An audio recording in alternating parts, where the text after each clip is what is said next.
Second order of the day is commencement of debate on the general principles of a bill for an act to provide special financial support. Now, I want members to listen very carefully to this bill because it's very important. An act to provide special financial support, training, and modern security equipment for the revamping of the Nigerian Armed Forces and for related matters, standing in the name of Honorable Babajimi Benson. Honorable members will recall that the bill was read for the first time on Tuesday, 25th, 2020. I now invite Honorable Benson to move that the bill will be now read a second time. Honorable colleagues, if you notice, funding the military, having separate funding, because I think the national budget cannot fund the military the way we want it funded. So, Honorable Jimmy Benson, move your motion. Thank you very much, Honorable Speaker. Honorable colleagues, I rise to propose that a bill for an act to provide special financial support for the revamping of the Nigerian Armed Forces with the provision of regular training for armed forces personnel and the provision of modern security and defense be read a second time. I so propose. Okay, Honorable Luke Onofiong finally found his way into the chambers. Can you please second the motion? Federal Constituency, Mr. Speaker. I rise to second the motion as moved by Honorable Babajimi Benson for the second reading of the bill, sir. Thank you very much, Mr. Speaker. Mr. Speaker, we have traveled to the areas that is occupied by the insurgents. We have met with service chiefs. We have met with security people from the United States of America and the EU. One thing is constant, Mr. Speaker, that Nigeria is at war. Nigeria is at war at the moment, but we don't have a budget that can finance a war. What we have at the moment, Mr. Speaker, is an envelope-based budget that cannot prosecute this war that we're in. Mr. Speaker, in most modern countries, there's always a fund or the convergence of people that deliberate, that agree, and that help fund this war.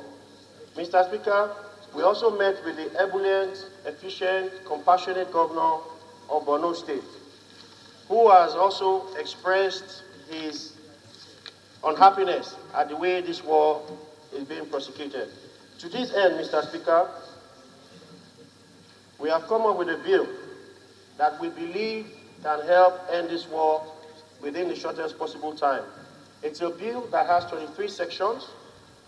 It has a board that appears transparent and accountable. We have not just allowed the service chiefs and defense CDS become members. We have looked at the private sector. We have included men of integrity, particularly the MD, the guy in Sovereign Wealth Fund, TBN governor, and heads of communication and oil and gas companies. To this end, Mr. Speaker, I pray that this bill be allowed to go for second reading, and I urge my compatriots and colleagues to kindly assist in the passage of this bill. Thank you very much, Mr. Speaker.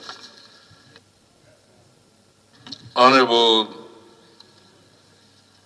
colleagues, this bill is very important at this critical time because even though I may not agree that we are at war, but I know that we are suffering from serious insecurity issues that needs funding. But you can say technically we are at war, technically. So in supporting this bill, I want also to point out that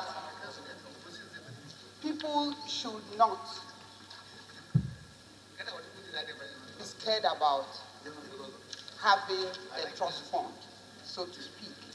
Because in the body of the bill, like it has 20-something sections, it stated that these people that are going to manage this fund are people who have been tested and trusted. And that it's going to be for 5 years.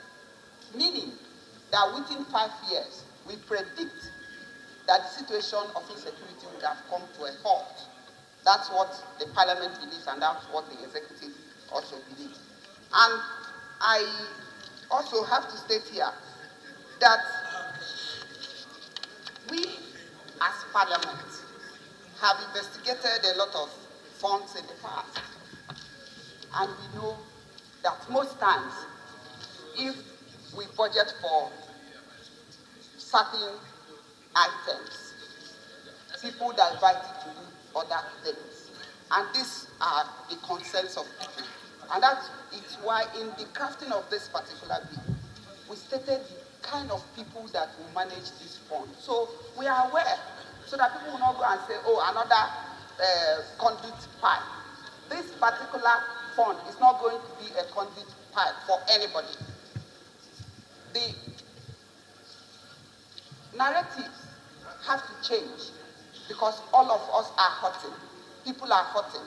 From Damaturu to the west, from Lagos to Abeokuta, Abeokuta to Abia, Cross River, Bayelsa, down to Katsina State. Everywhere is hurting. And so there is no way you shy away from the responsibility that funding is part of the problems we have.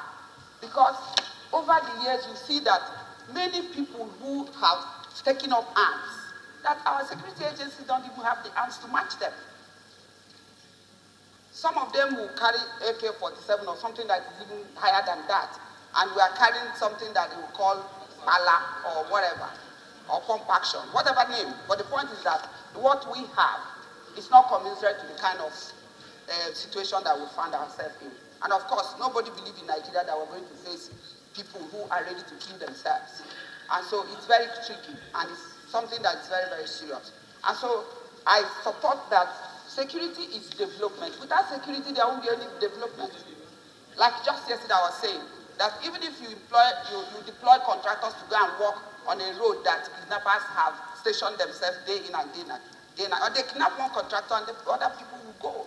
So security is development in all its ramifications.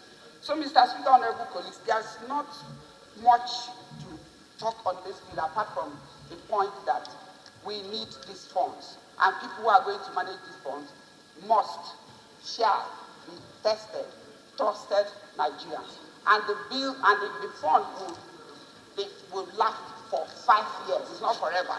We envisage that this war or this insecurity will come to an end very soon. So with these simple submissions, I support that this bill would be read for the second time. I so submit.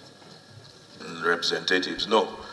I believe Honorable Jimmy Benson was trying to drive home a point, and he embellished the state of the nation at this time. I think, like Honorable Kiruka pointed out, you can even argue technicalities, but I don't think we're at war yet, because war has even constitutional implications. It has to be declared formally, and I believe the National Assembly, perhaps the Senate, has to approve deployment of soldiers through their resolution. So, but what we can say is that we have something akin to that. We're at a major security crisis, and we need to create funds that will support that.